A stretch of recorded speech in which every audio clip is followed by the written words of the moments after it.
Hey, thanks for checking out my channel. I have a question for you.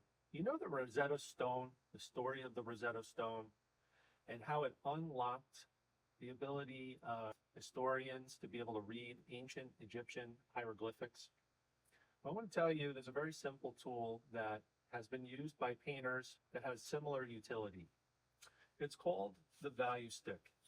So this is a very simple tool that, very much like how the Rosetta Stone helped those historians understand hieroglyphics, this tool, the value stick, can help us, those of us that are trying to paint in nature or from reference photos or whatever your process calls for, have an easier time, more fun, and be more effective in the effort to do so.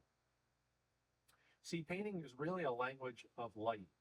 Not only just light, but light and darks. In that sense, relativity plays a really, really important role. So before color, before detail, it's the values that hold everything together in a painting. And if you've taken some workshops or kind of worked through painting instruction, you've probably been told this. You may have even seen this in many of the videos that are available here on YouTube. Our eyes constantly get fooled, maybe more specifically and more accurately, our brains get fooled. We get distracted by high intensity highlights in the scene and bright colors. And oftentimes we can't easily differentiate what colors fall on what part of the value scale. So it can help us or hurt us in our efforts to create an effective painting. So that's where the value stick actually comes in. It's like having our own little Rosetta Stone in hand or in our pocket or in our backpack when we're out on the trail.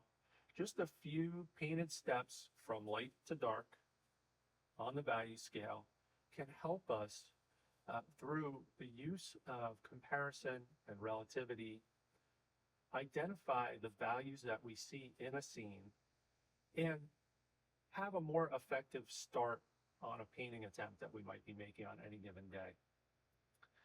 With the use of the value stick and by applying it to your painting practice as a tool that can help you identify values more accurately in the scene, suddenly the confusion can drop away.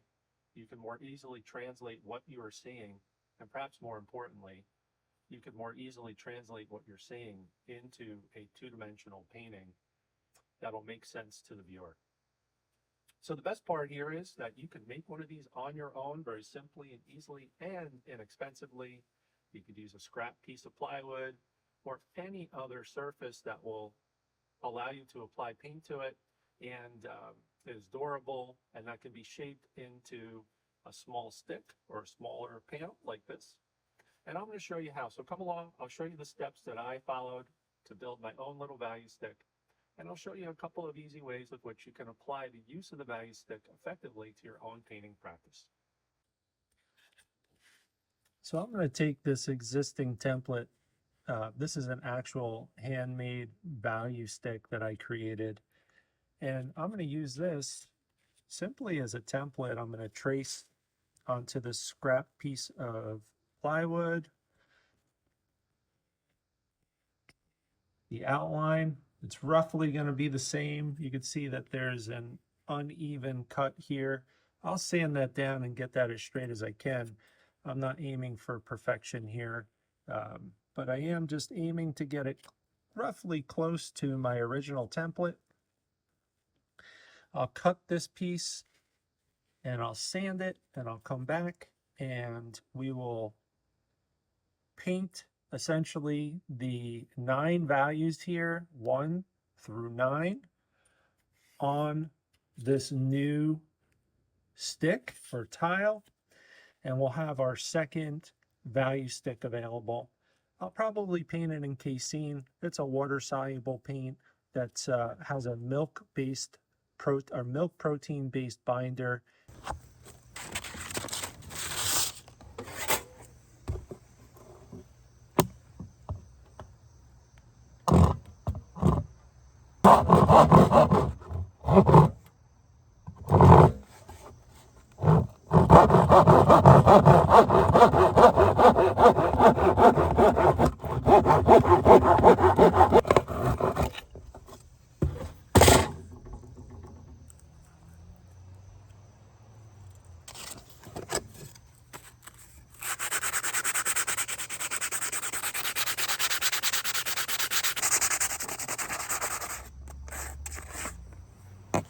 Okay, so here is my newly minted, freshly cut panel, and I'm going to go ahead and draw some guidelines now to prepare to paint my little value stick. And I'm just going to go off of, because it is the same length, I'm going to go off of the same dimensions and just rough out some guidelines using that as a template. Anytime you create something with your hands that's going to have some utility in your life, you're doing something wonderful for yourself, right? You're kind of serving as a bulwark against consumerism, which is, I think, a good thing. But even less deep than that, you are just practicing problem solving.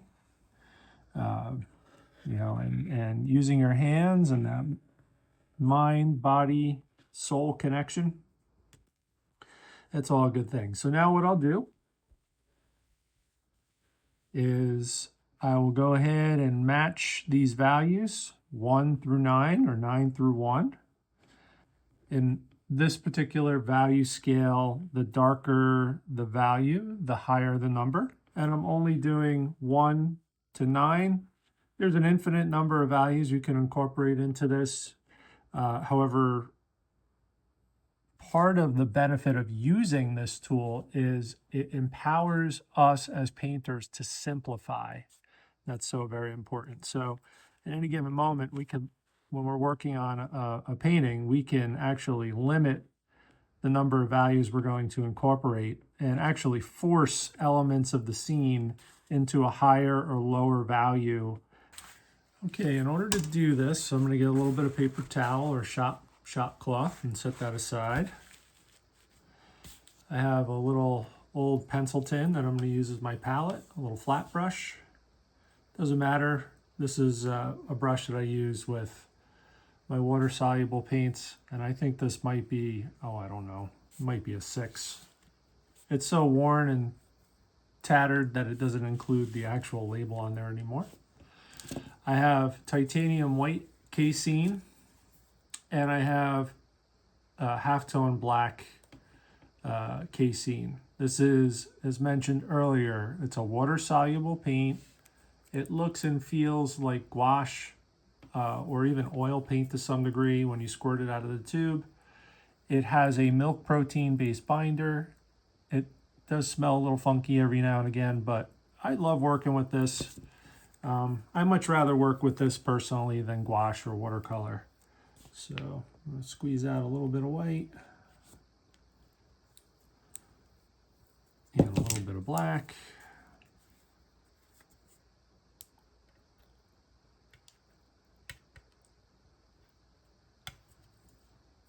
And we'll just walk through this process as logically as we can. I'm going to go ahead and refresh my water cup here. Okay, a fresh little cup of water.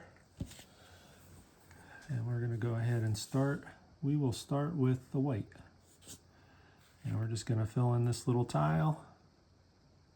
I haven't added any water to this mixture other than a little bit of dampness that was mixed in with the brush.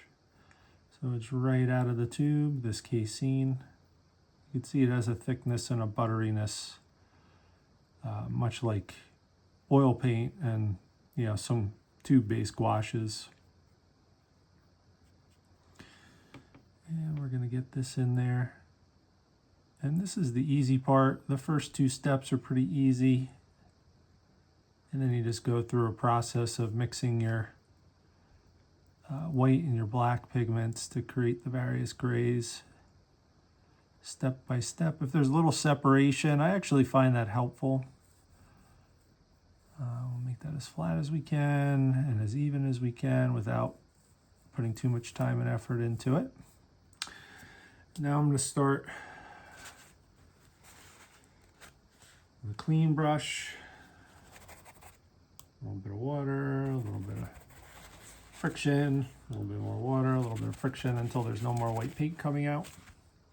I'm going to dip into my black and go to the other end here. Oops, already made a little mistake.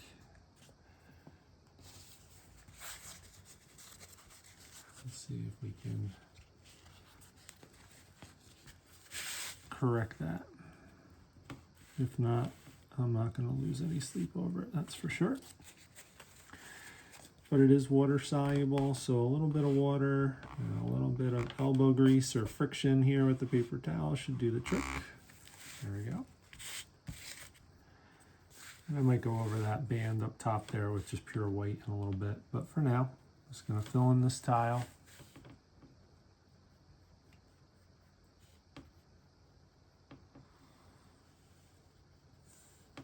And we'll continue to make our way across all 9 tiles. Whoops, getting a little white in there. And then once we have all these tiles filled in, we'll let it dry, we'll number them, and we'll take it out in the field and show you a couple of examples of how we'll actually use it. Now we get something interesting going on here. We're going to start mixing. All right, so big puddle of black. We'll take a little bit of white. We'll get in, mix it, mixing it right in the brush. Let's see, is that close? A little too dark to number 8. A little too dark. So we'll get a little bit of more white in there. Let's see. That's closer. Yeah, especially once it's on the wood there. So this original value stick or value scale that I created, I actually based it off of a free resource that I found online. I believe it was, I think it might have been with the, might have been the Oil Painters Association of America or something like that. They had some kind of a resource like this that was free. Don't quote me on that, I can't remember, but you can find them online if you search. If you want to start with a value scale, you know, that it was professionally produced, perhaps maybe by a color mixer.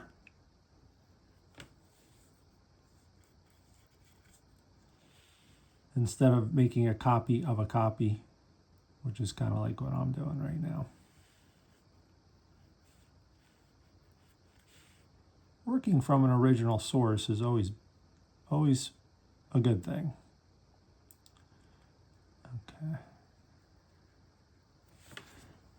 Alrighty. Far from perfect, but I'll take it. All right, so we're going to work in a little bit more white. I'm going to try and go right on down the line, working dark to light like we would if we were in the field.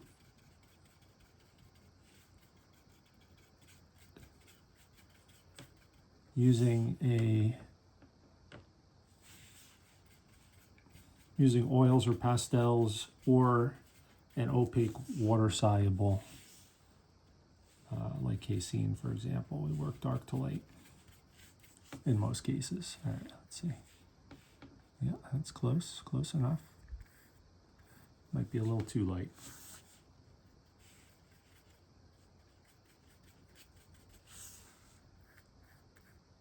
That's more like it.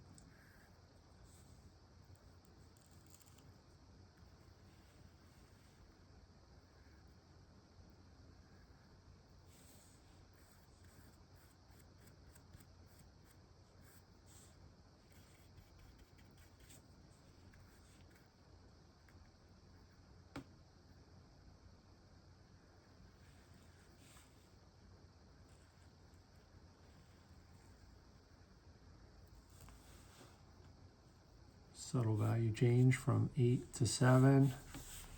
Now we're going to go to 6.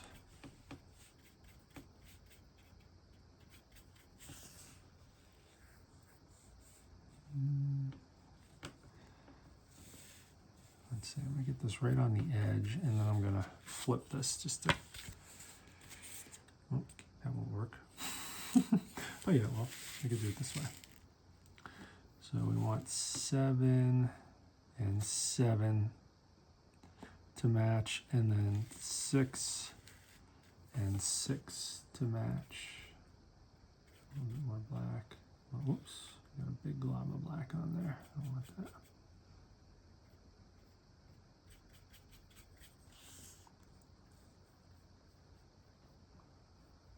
Okay. That seems to work.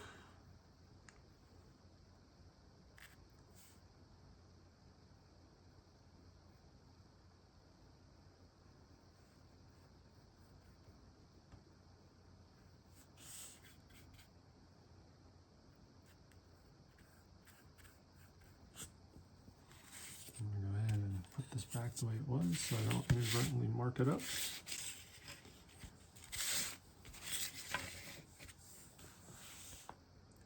Water, just dry it out a little bit.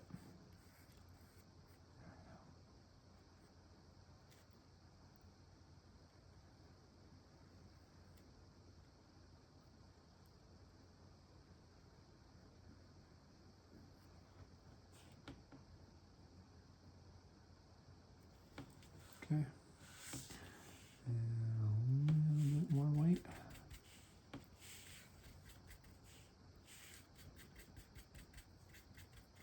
Let's see.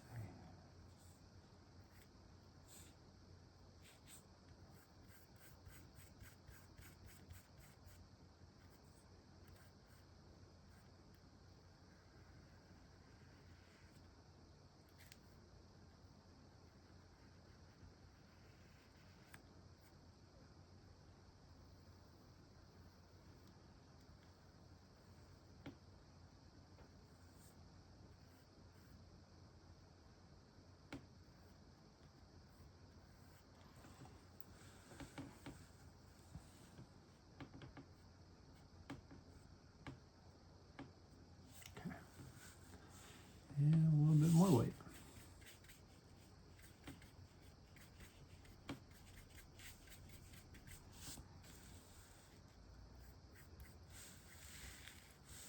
Okay, getting lucky so far, getting in the ballpark.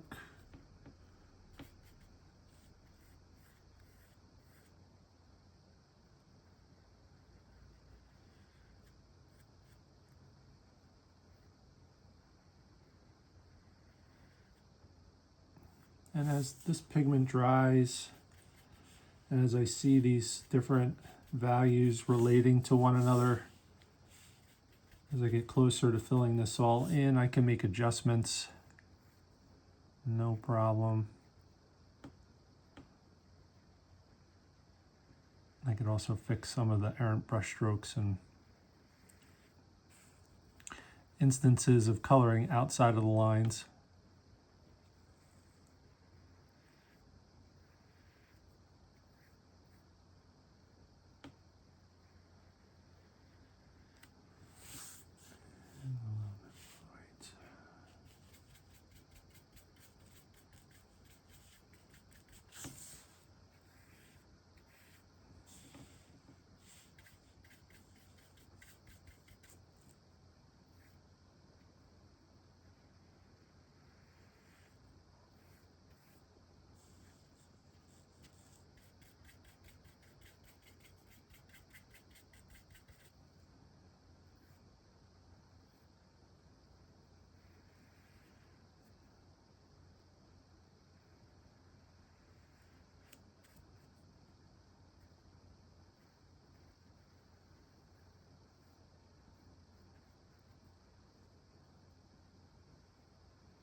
So it's looking okay to me. The paint is a little thin here. You see a little bit of the wood kind of being revealed.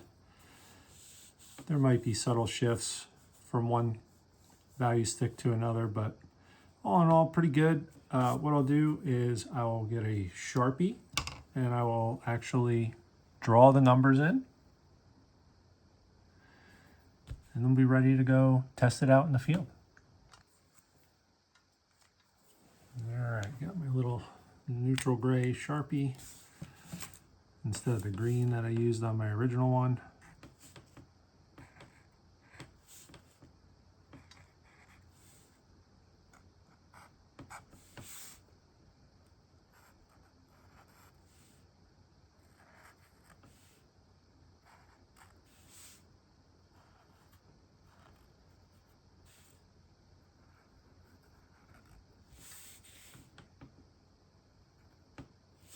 Okay.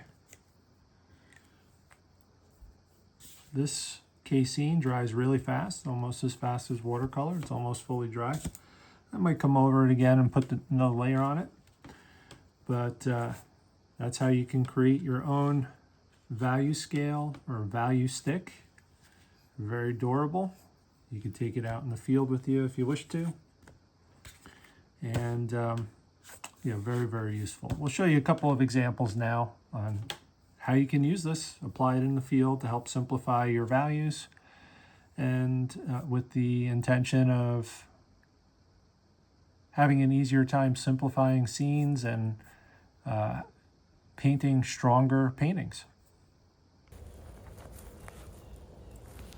One way to use your value stick, as you see here, is to take it out in the field and actually use the direct examination of your scene in comparison to your value stick to identify different values. This can be really helpful because sometimes our perception of relative to the values that they fit within can be a little deceiving. Sometimes our minds play tricks on us, and we might see an intense saturated color as a high, or I should say low value color, meaning one that is closer to white, when in reality that highly saturated intense color might be quite a bit darker, especially in comparison to colors that it's sitting next to within the scene. So bringing the value stick out into the field can be really, really helpful. Maybe give it a try. And in the meantime, there are other ways with which using a value stick can be extraordinarily helpful. One of the best ways to utilize a value stick is to take a picture of your scene, convert it to a black and white photo, which you could do right on your phone, and overlay the value stick to examine the values that you see within the scene. Additionally, you could do this with great paintings like this one here from N.C. Wyeth, known as the Doryman. This is an amazing painting, and sometimes deconstructing great paintings like this can be a really helpful exercise. So as you can see here, by converting an image of a beautiful painting rendered by a master into a black and white image, which you could easily do on your phone, and overlaying it with your value stick, you could more easily assess the value relationships within and amongst the shapes in the painting. This could be extraordinarily helpful. So let's quickly recap. Today we taught you how to first understand why values are so important. Second, how to make a value stick cheaply and easily, and also how to use that value stick not only in the field as a plein air painter, but also while studying great art.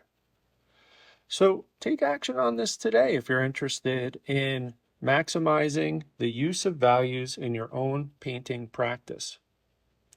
Now, I appreciate you checking out this video, and if you like this video, please consider checking out this video up here that the YouTube algorithm suggests might be a helpful video for you. Thanks for watching. Please remember to like and subscribe, and maybe share with a friend. Have a wonderful day and stay well.